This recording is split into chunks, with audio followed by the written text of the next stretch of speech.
আসসালামু আলাইকুম প্রিয় স্বপ্নবাস ভর্তি যোদ্ধারা।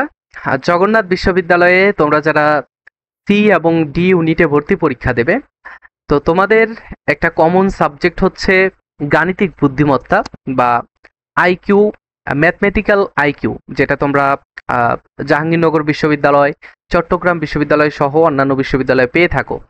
তো সেই বিষয়গুলো নিয়েই আমরা ধারাবাহিক ক্লাস শুরু করেছি। তো ধারাবাহিক ক্লাসের মধ্যে আজকে গতকাল আমরা প্রথম ক্লাস আপলোড করেছি, তোমরা দেখেছো, তোমরা ইন্টারেস্ট জানিয়েছো, প্রকাশ করেছো, কমেন্টে লিখেছো যে আরো ক্লাস চাই। তো সেই ধারাবাহিকতা রক্ষার জন্যই আমরা আজকের এই দ্বিতীয় ক্লাসটি নিয়ে হাজির হয়েছি। প্রথম ক্লাসে আমরা জাস্ট গাণিতিক বুদ্ধিমত্তায় জগন্নাথ বিশ্ববিদ্যালয়ের সি ইউনিটে এবং ডি ইউনিটে কি ধরনের প্রশ্ন আসে সেগুলো আমরা জেনেছি। তো আজকের এই ভিডিওতে বা এই ক্লাসে আমরা জানবো প্রথম অধ্যায় সম্পর্কে। আমাদের প্রথম অধ্যায় অর্থাৎ জগন্নাথ বিশ্ববিদ্যালয় বলো আর যে ইউনিভার্সিটি বলো না কেন, সেখানে অধ্যায়ভিত্তিক আলোচনা করে আমাদের সম্পূর্ণ টপিক শেষ করে দিতে হয়। একটা সাবজেক্ট শেষ করতে গেলে আমাদের অধ্যায়ভিত্তিক শেষ করতে হবে। তো সেই লক্ষ্যে আমরা আজকে প্রথম অধ্যায় নিয়ে আলোচনা করব। আর বলে রাখা ভালো যে এই যেখান থেকে আমি ক্লাসটা নিচ্ছি, স্ক্রিনে হয়তো দেখতে পাচ্ছ যে এই ক্লাসটি নেওয়া হচ্ছে আমার লেখা একটা বই, গাণিতিক বুদ্ধিমত্তার জন্য, লেভেল আপ গাণিতিক বুদ্ধিমত্তা। এটা শুধু জগন্নাথ বিশ্ববিদ্যালয় নয়, রাজশাহী, চট্টগ্রাম বিশ্ববিদ্যালয় এবং জাহাঙ্গীরনগর বিশ্ববিদ্যালয়ের গাণিতিক বুদ্ধিমত্তার জন্য এই বইটা ইনাফ হবে। ঠিক আছে? তো দেখো প্রথম অধ্যায়ে আমরা কি জানবো। দেখো এই বইয়ে কিন্তু কমপক্ষে 20টা অধ্যায় রয়েছে এবং এই 20টা অধ্যায় যদি কেউ শেষ করতে পারে তাহলে জগন্নাথ বিশ্ববিদ্যালয়, চট্টগ্রাম বিশ্ববিদ্যালয় এবং জাহাঙ্গীরনগর বিশ্ববিদ্যালয়ের আইকিউ, ম্যাথমেটিক্যাল আইকিউ বা গাণিতিক বুদ্ধিমত্তার একটা অংশ বাকি থাকবে না, সব কিছুই কাভার করা যাবে। ঠিক আছে? তো কোন কোন ধরনের প্রশ্ন আসে এবং কিভাবে এটা সলভ করতে হয়, এমসিকিউ এবং রিটেন, সবকিছুই এই বইয়ের মধ্যে ইনক্লুড করা আছে। ঠিক আছে? তোমরা এই বইটা পাবে, অ্যাডের জন্য বলে রাখি, এই বইটা পাবে আমার ডেসক্রিপশন বক্সে লিংক রয়েছে, আমাদের হোয়াটসঅ্যাপ গ্রুপের লিংক রয়েছে, হোয়াটসঅ্যাপ নাম্বার রয়েছে, তোমরা নক করলে বিস্তারিত জানতে পারবে। ঠিক আছে? দেখো, প্রথম অধ্যায়ের নাম হচ্ছে কোডিং এবং decoding. Coding and decoding. Coding আর ডিকোডিং এই বিষয়টা মূলত আমাদের যেই বর্ণ রয়েছে এবং নাম্বার রয়েছে সেইগুলোর সাথে সম্পর্কযুক্ত। যে আমাদের ইংলিশ যে বর্ণগুলো রয়েছে A B C D E F G, এইগুলো জেড পর্যন্ত, এবং 1 2 3 4 এটা 26 পর্যন্ত যেই নাম্বার রয়েছে এটার সাথে সম্পর্কযুক্ত। এইটা যদি তোমরা খুব ভালোভাবে ধরতে পারো, এখানে তোমরা দেখো সর্বপ্রথম যে আমাদের এই ছকটা যদি তুমি বুঝতে পারো, দেখো আমি একটু বুঝিয়ে দিচ্ছি, তার আগে আমরা এখানে কিছু লেখা রয়েছে সেগুলো আমরা পড়ি। যখন একটি শব্দ বা বাক্য কোডিং করার জন্য একটি নিয়ম বা সূত্র অনুযায়ী অন্য একটি শব্দ বা সংখ্যায় রূপান্তর করা হয় তাকে বলা হয় কোডিং। ডিকোডিং বলতে বোঝায় রূপান্তরিত শব্দ, কোনো একটা রূপান্তরিত শব্দ, সেই শব্দটা বা সংখ্যা সেটা দেখে মূল শব্দ বা বাক্য খুঁজে বের করা। দুটি বিপরীত প্রক্রিয়া, একটিতে তথ্য গোপন বা পরিবর্তন করা হয়, অন্যটিতে পুনরুদ্ধার করা হয়। আচ্ছা, এই বিষয়টা আমি একটু বুঝিয়ে বলি যে কোডিং এর ক্ষেত্রে আমরা কি করি, তথ্য তথ্য কি করি, গোপন করি। আর ডিকোডিং এর ক্ষেত্রে আমরা তথ্য পুনরুদ্ধার করি। কিভাবে আমরা একটু দেখব, নিচের দিকে আসলে আমরা বুঝতে পারবো। জগন্নাথ বিশ্ববিদ্যালয় এবং অন্যান্য বিশ্ববিদ্যালয়, অর্থাৎ বিশ্ববিদ্যালয়ে আইকিউ বা গাণিতিক বুদ্ধিমত্তায় যেই সব প্রশ্ন আসে সেগুলো হচ্ছে এই টপিক থেকে যে প্রশ্নগুলো আসে সেগুলো হচ্ছে সিরিয়াল নাম্বার থেকে কোডিং নির্ণয়। সিরিয়াল নাম্বার অর্থাৎ এই যে আমরা এখানে আলোচনা করেছি, প্রত্যেকটা ধরন নিয়ে আমরা আলোচনা করেছি, কয়েকটা করে এমসিকিউ এবং কিভাবে সলভ করবে সেটা আমরা বুঝিয়ে দিয়েছি। ওকে, এরপর হচ্ছে লেটার থেকে আরোপিত নাম্বার কোডিং। একটা লেটার থেকে এটার কোডিং নির্ণয় করতে হবে, এটার কোন কোড হিসেবে এটা একটা লেটার দেওয়া হয়েছে। ঠিক আছে? সেটা, এবং লেটার থেকে লেটার কোডিং, একটা লেটার থেকে আরেকটা লেটার তোমার কোড করতে হবে, অথবা একটা শব্দ থেকে আরেকটা শব্দ কোড করতে হবে। আরেকটা হচ্ছে লেটার থেকে ওয়ার্ড কোডিং, এক একটা লেটার থেকে আমরা কিভাবে শব্দ গঠন করব সেইগুলো এখানে এসে থাকে। কেমন প্রশ্ন আসে আমরা নিচের দিকে একটু দেখি। সর্বপ্রথম আমরা এটা দেখব। ওকে, তার আগে আমরা একটু টেবিলটা দেখি। টেবিলটা একটু লক্ষ্য করো, তোমরা স্ক্রিনশট দিলে দিতে পারো এই টেবিলটা। এটা কিন্তু আমি হুবহু বই থেকে, আমাদের এক্সক্লুসিভ যেই বইগুলো রয়েছে, শিটগুলো রয়েছে, সেইগুলোই কিন্তু তোমাদের দেখানোর চেষ্টা করছি। এবং আমাদের পেইড ব্যাচে ভর্তি চলছে গাণিতিক বুদ্ধিমত্তার। তোমরা চাইলেই এই ব্যাচে যুক্ত হয়ে যেতে পারো। ব্যাচের ফি একেবারেই কম। তোমরা ডেসক্রিপশন বক্সে আমাদের হোয়াটসঅ্যাপ নাম্বার রয়েছে, আবার আমাদের ভিডিওর শেষের দিকে স্ক্রিনে তুমি হোয়াটসঅ্যাপ নাম্বার পেয়ে যাবে। সেখানে আমাকে নক করলেই তোমরা এই ব্যাচ সম্পর্কে বিস্তারিত জানতে পারবে। ওকে, জগন্নাথ বিশ্ববিদ্যালয়ে যদি ভর্তি পরীক্ষা দাও সি এবং ডি ইউনিটে, তো এই ব্যাচই তোমার জন্য স্বয়ং সম্পূর্ণ হবে। ঠিক আছে, ওকে। দেখো, প্রথমে আমরা দেখব হচ্ছে সিরিয়াল নাম্বার থেকে কোডিং নির্ণয়। সিরিয়াল নাম্বার থেকে কোডিং নির্ণয়, এই ধরনের প্রশ্ন সমাধান করতে হলে প্রতিটি বর্ণের সাথে সংখ্যাকে মিল করতে হবে। অর্থাৎ প্রত্যেকটি বর্ণ, প্রত্যেকটি লেটার, এই যে A equal 1, B equal 2, C equal 3, D equal 4, E equal 5, এইভাবে জেড পর্যন্ত 26 আমাদের সংখ্যাগুলো নির্ণয় করতে হবে যে কোন বর্ণের সংখ্যা কত। এটা এখানে আমরা দিয়ে দিয়েছি, দেখো 1 ইকুয়াল এ, 2 ইকুয়াল বি, 3 ইকুয়াল সি।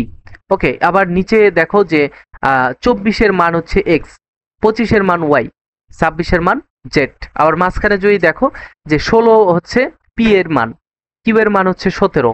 তো এইভাবে তুমি এটা মিল করতে পারো। প্রথমে এই দুইটা হচ্ছে মিল করতে পারো, আবার এদিকে 14 থেকে 26 পর্যন্ত এটা মিল করতে পারো। ঠিক আছে, সংখ্যা এবং অক্ষর, বর্ণ, সংখ্যা এবং বর্ণ, সেটা আমরা এক জায়গায় করেছি। ওকে, দেখো সর্বপ্রথম আমরা দেখব যে আমাদের সিরিয়াল নাম্বার থেকে কোডিং কিভাবে নির্ণয় করতে হয়। সিরিয়াল নাম্বার থেকে কোডিং কিভাবে নির্ণয় করতে হয়। এ ধরনের প্রশ্ন সমাধান করতে হলে প্রতিটি বর্ণের সাথে সংখ্যাকে মিল করতে হবে। এই যে এখানে আমরা দিয়েছি, এরপরে যোগ বিয়োগ গুণ ভাগ করে সমাধান করতে হবে। যোগ বিয়োগ গুণ ভাগ করে সমাধান করতে হবে। ওকে, নিচের উদাহরণগুলো লক্ষ্য করো যে এখানে দেখো যদি ফেজ ইকুয়াল 613, মানে এখানে তোমাকে সর্বপ্রথম, আমি তো এখানে ব্যাখ্যা করে বলছি সেজন্য 61 করে বলছি। যখন পরীক্ষার হলে এরকম প্রশ্ন আসবে তখন তো মাথায় হাত, কি করবা যে এটা আবার কি দিল, এটার সাথে এটার মিল হয় কিভাবে। ওকে, তো সেই জন্য তোমাদের আগে থেকে একটু প্র্যাকটিস করতে হবে যে এফ ফেজ ইকুয়াল 6135 বা 6135। তাহলে ভাই, এই যে তোমরা তো উচ্চারণ করো, বাংলিশ যারা লেখো তোমরা উচ্চারণ করো হচ্ছে BHAI, ভাই। ভাই ইকুয়াল কত? এই প্রশ্নটা বিসিএস 38তম বিসিএস এ এসেছিল এবং এটা হচ্ছে লিখিত অংশে এসেছিল। তো যাই হোক, তো তোমাদের যারা জগন্নাথে এবং অন্যান্য ইউনিভার্সিটিতে সি বাণিজ্য শাখা থেকে এবং ডি ইউনিটে তোমার বিভাগ পরিবর্তনে যারা পরীক্ষা দেবে, তোমাদের এই প্রশ্নগুলো এসেই থাকে। ঠিক আছে, যেহেতু টার্গেট আমাদের জগন্নাথ বিশ্ববিদ্যালয়, সো জগন্নাথ বিশ্ববিদ্যালয়ের ডি ইউনিটে এই প্রশ্নগুলো বেশি আসে।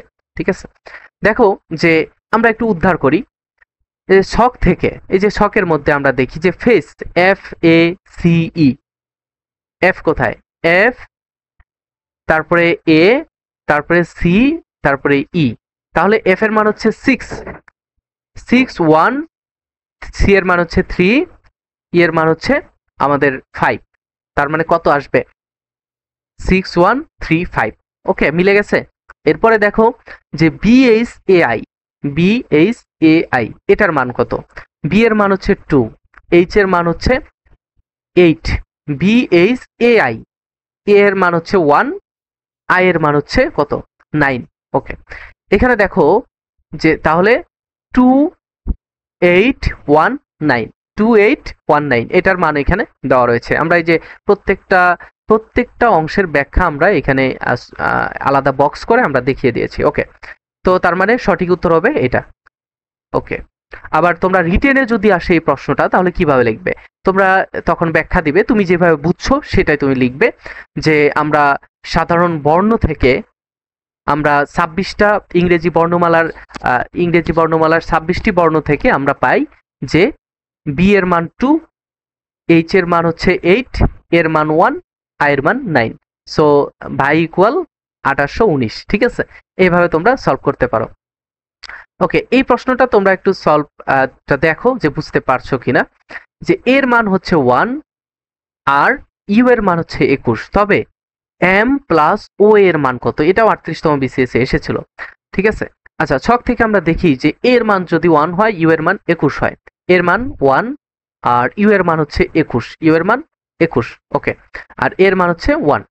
তাহলে আমাদের এখানে এম প্লাস ও এর মান কত? এম এর মানটা আমরা একটু দেখি। এম এর মান হচ্ছে কত? 13, ঠিক আছে? এরপরে হচ্ছে ও এর মান হচ্ছে 15। 13 আর 15 যোগ করলে কত হয়? 13 আর 15 যোগ করলে হয় আমাদের 28। ওকে, 13 আর 15 যোগ করলে হয় 28। খুব সহজভাবে এখানে ব্যাখ্যা করা হয়েছে।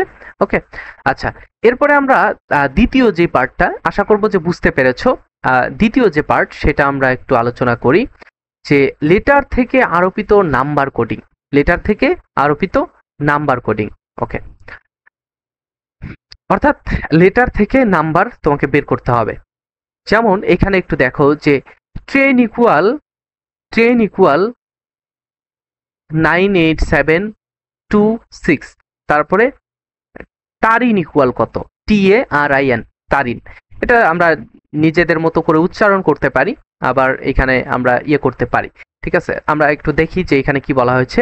যে এই ধরনের প্রশ্নের সমাধান করতে গেলে দেখো, এই ধরনের প্রশ্নর একটি শব্দের মধ্যে থাকা বর্ণগুলোর উপর নির্দিষ্ট সংখ্যা আরোপ করা হয়। নির্দিষ্ট সংখ্যা আরোপ করা হয়। এখানে ওই যে ছকের মধ্যে যেটা থাকবে সেটা কিন্তু এখানে ধরা হবে না। ছকের মধ্যে টি এর মান কত? দেখো, ছকের মধ্যে আমরা যে দেখি যে টি এর মান হচ্ছে 20, কিন্তু এখানে বলা হয়েছে টি এর মান, দেখো প্রথমে টি, এটারও প্রথমে হচ্ছে 9, সেখানে 9 ধরা হয়েছে। কেন 9 ধরা হয়েছে? তো তার মানে আমরা বুঝতে পারছি যে ছকের কোনো মান কিন্তু এখানে নেওয়া হয় নাই, ঠিক আছে? ছকের মান নেওয়া হয় নাই। ওকে, দেখো এরপরে কি বলা হয়েছে, যে সংখ্যাকে স্ট্যান্ডার্ড হিসেবে ধরে সমাধান করতে হয় নিচের উদাহরণগুলো লক্ষ্য করো। যে সে সংখ্যাকে স্ট্যান্ডার্ড মান হিসেবে ধরতে হবে। এখানে টি এর মান কত ধরা হয়েছে? 9, টি এর মান 9 ধরা হয়েছে। তাহলে আর এর মান কত ধরা হয়েছে? 8। আর এর মান আমরা ছকে কত পেয়েছি? আর এর মান আমরা পেয়েছি 18, কিন্তু আর এর মান 18 এখানে ধরা হয় নাই। ধরা হয়েছে কি? এখানে সংখ্যার মানে প্রশ্নের মধ্যে যেটা দেওয়া থাকবে, প্রশ্নের মধ্যে যেই মানটা দেওয়া থাকবে সেটাকে ধরেই আমাকে সমাধান করতে হবে, ঠিক আছে?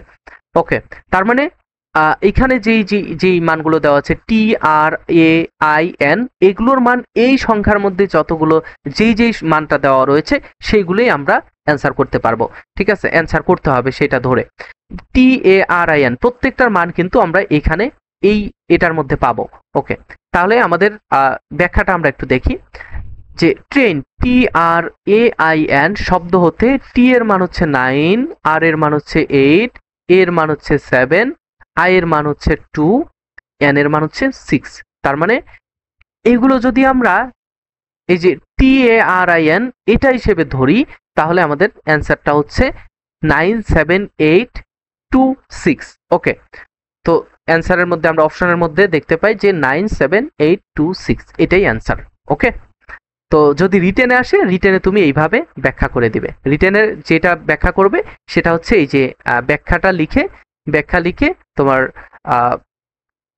ব্যাখ্যা লিখে তুমি এই ব্যাখ্যাটা দিয়ে দিবে। ওকে, আচ্ছা, এরপরে আমরা যদি দেখি যে পরের প্রশ্নটা তোমরা একটু দেখো, পরের প্রশ্নটা দেখো বুঝতে পারো কিনা।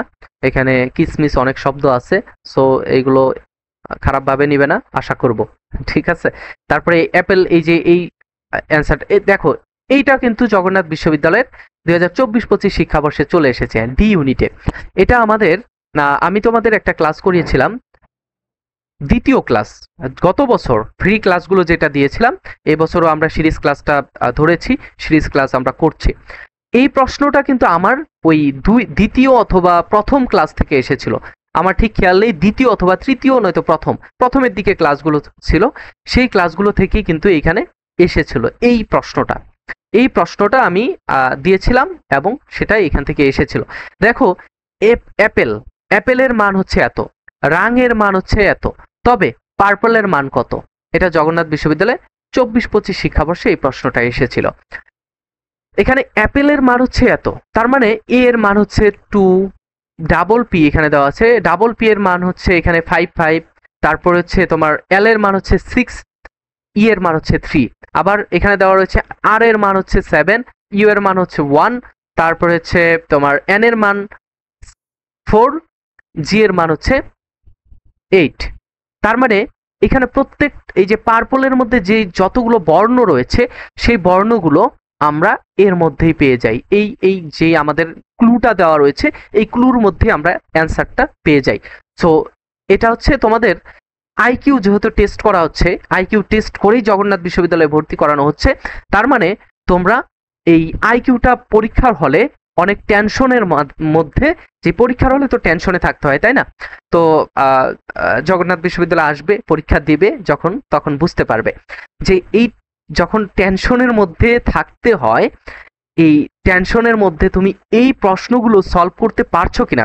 আহামরি খুব কঠিন কিছু না, কিন্তু যদি তুমি ধরতে পারো তাহলেই তুমি সলভ করতে পারবে। তো এই জন্যই কিন্তু এই প্রশ্নগুলো দেওয়া হয়, খুব আহামরি কঠিন কিছু না। দেখো অ্যাপেল এবং রাং শব্দ হতে আমরা পি, ইউ, আর, পি, এল, ই এই শব্দ এই বর্ণগুলোর মান পেয়ে থাকি। তো এগুলো যখন আমরা এক জায়গায় করব তখন আমাদের অ্যান্সারটা হবে 5176663। ঠিক আছে, ওকে। আচ্ছা, এরপরে দেখো আমাদের 3 নাম্বার যে ধরন, লেটার থেকে লেটার কোডিং। আমাদের সময় স্বল্পতার কারণে আমরা এই বিষয়গুলো ব্যাখ্যা করতে পারছি না, তবে তোমরা যারা কোর্সে ভর্তি হবে অবশ্যই এই প্রশ্নগুলো দেখো, এই টপিকটা খুবই ইম্পর্টেন্ট, বিশেষ করে ডি ইউনিটের জন্য। সি ইউনিটেও প্রশ্ন এসে থাকে, তোমরা চাইলেই এই কোর্সে ভর্তি হয়ে যেতে পারো। এই কোর্সে ভর্তি হলে তোমরা প্রত্যেকটি ধরনের, আমি যেমন এই যে 2টা ধরন ব্যাখ্যা করে দিলাম, পরবর্তীতে আরো ভালোভাবে আমি ব্যাখ্যা করে দেব বোর্ডে অথবা তোমাদের স্ক্রিনেই লিখে লিখে আমি বুঝিয়ে দেব। ঠিক আছে, তো নেক্সটে তোমাদের সাথে আরো গুরুত্বপূর্ণ বিষয়গুলো নিয়ে কথা হবে, এবং পরবর্তী ক্লাস তোমরা চাও কিনা কমেন্টে আমাকে জানাবে। কোনো প্রয়োজন হলে, কোনো ইনফরমেশনের প্রয়োজন হলে, অর্থাৎ অ্যাডমিশন সম্পর্কিত যত আপডেট, জগন্নাথ বিশ্ববিদ্যালয় সম্পর্কিত যত আপডেট তোমরা আমার কমেন্টে অথবা আমার ফেসবুক পেজের ইনবক্সে অথবা হোয়াটসঅ্যাপে তোমরা মেসেজ করে জানাতে পারো। ইনশাল্লাহ আমি তোমাদের বিস্তারিত জানানোর চেষ্টা করব। দেখো এখানে আমাদের তৃতীয় যে টপিকটা রয়েছে লেটার থেকে লেটার কোডিং, সেটা কিন্তু খুবই ইম্পর্টেন্ট। আবার লেটার থেকে ওয়ার্ড কোডিং, এইটা এই 4টা টপিকের মধ্যে আমি যদি বলি দ্বিতীয়টা এবং এই চতুর্থটা খুবই ইম্পর্টেন্ট। তোমরা এই এই এই টপিকগুলো পেয়ে যাবে আমাদের পেইড ব্যাচে ভর্তি হলে ইনশাল্লাহ। তো এরপরে আমাদের কি রয়েছে দেখো, বিশ্ববিদ্যালয় ভর্তি পরীক্ষার ক্ষেত্রে যেই বিষয়গুলো খুবই ইম্পর্টেন্ট সেইগুলো হচ্ছে প্র্যাকটিস করা। একটা রুলস আমি জানলাম, জানার পরে যদি আমি প্র্যাকটিস না করি তাহলে সেই রুলসটা আমি ভুলে যাব, সর্বোচ্চ 2 দিন 3 দিন মনে থাকবে, তারপরে আমার সেই বিষয়টা মনে থাকবে না। তো এরপরে যদি তুমি এই আমাদের 4টা ধরন, এইভাবে আমাদের প্রত্যেকটা অধ্যায়ে এইভাবে রয়েছে 4টা ধরন। এরপরে আমরা কিন্তু ব্যাখ্যা দিয়েছি, আমরা ব্যাখ্যা না, প্র্যাকটিস পার্ট দিয়েছি। এই প্র্যাকটিস পার্টের মধ্যে তুমি সব কমপক্ষে 60টারও বেশি, আমরা যদি দেখি একটু, আমাদের 65টা এমসিকিউ রয়েছে, যে এমসিকিউ গুলো তুমি প্র্যাকটিস করলেই আশা করব যে তোমরা এই টপিক সম্পর্কে আর কোনো ঝামেলা থাকবে না। আমাদের দেখো এগুলো প্র্যাকটিস দেওয়া রয়েছে, 65টা প্র্যাকটিস দেওয়া রয়েছে। সো লেভেল আপ গাণিতিক বুদ্ধিমত্তা বইটা সংগ্রহ করো, ইনশাল্লাহ জগন্নাথ বিশ্ববিদ্যালয়ের, চট্টগ্রাম বিশ্ববিদ্যালয়ের, জাহাঙ্গীরনগর বিশ্ববিদ্যালয়ের আইকিউ গাণিতিক বুদ্ধিমত্তায় কেউ তোমাকে আটকাতে পারবে না ইনশাল্লাহ। আমাদের এই বইটা জগন্নাথ বিশ্ববিদ্যালয়, চট্টগ্রাম এবং জাহাঙ্গীরনগর বিশ্ববিদ্যালয়কে টার্গেট করেই তৈরি করা হয়েছে। সো তোমরা যারা বইটা নিবে হোয়াটসঅ্যাপ নাম্বারে অথবা ফেসবুক পেজে মেসেজ করবে, আর আমাদের পেইড ব্যাচ রয়েছে, সেই ব্যাচেও যুক্ত হয়ে যেতে পারো। আমাদের ব্যাচে প্রত্যেকটা ক্লাস শেষে আমাদের পরীক্ষা হয়, এবং সেই ব্যাচের পরে আমাদের এই যে বইয়ের যে এক্সক্লুসিভ লেকচার শিট রয়েছে সেই লেকচার শিটগুলো আমরা দিয়ে দিই। ঠিক আছে, তো নেক্সটে দেখা হচ্ছে, নেক্সটে তোমাদের আরো গুরুত্বপূর্ণ বিষয়গুলো নিয়ে কথা হবে। জগন্নাথ বিশ্ববিদ্যালয়ের লাগাতার আমরা ভিডিও দিব, যে ভিডিওগুলো তোমাদের প্রয়োজন হয়। আশা করব সাথেই থাকবে, ঠিক আছে? তো নেক্সটে দেখা হচ্ছে, সে পর্যন্ত ভালো থাকবে, সুস্থ থাকবে, চ্যানেলটি সাবস্ক্রাইব করবে, ফেসবুক পেজটি ফলো করবে। ইনশাল্লাহ তোমাদের সাথেই আছি, সাথেই থাকবো।